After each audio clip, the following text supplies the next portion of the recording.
ప్రపంచంలో అన్నీ మారుతున్నాయి. మనుషుల విలువలు, ఆనందానికి అర్థాలు, ఆధునిక లైఫ్ స్టైల్ అన్నీ మారుతున్నాయి. కానీ మా బైన్సాలో ఒక్కటి మాత్రం ఎప్పటికీ మారదు. అదే మా గణేష్ ఉత్సవాలు. అడుగు అడుగున ఓ అద్భుతమే, అంతులేని ఆనందమే. బయాలజికల్లీ మనిషి ఆనందానికి కారణం ఆక్సిటోసిన్, డోపామైన్ అనే హార్మోన్స్.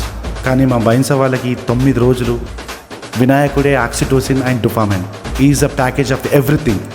ఈ 9 రోజులు మాకు ఎక్కడా దోకా ఉండదు. అది ఫుడ్ అయినా, చందా రూపంలో వచ్చిన డబ్బు అయినా. మా బండారా పప్పు గురించి ఎంత చెప్పినా తక్కువే. సాధారణంగా అందరూ అన్నంతో పప్పును కలుపుకొని తింటారు. కానీ మా బైన్సా వాళ్ళు పప్పులో అన్నంను వేసుకొని తింటారు. అట్లుంటుంది మా బండారా పప్పు. తింటే మైండ్ బ్లాక్ అవ్వాల్సిందే. బూస్ట్ యాడ్ పర్ఫెక్ట్గా సెట్ అవుతుంది. బండారా పప్పు is the secret of our life. ఇక గణపతి ప్రసాదం ఇక్కడ అన్లిమిటెడ్ బాస్. నీకు ఇష్టం వచ్చినంత తినొచ్చు. ప్రసాదాన్ని ప్రసాదంలా గణపతి ముందు తినొచ్చు,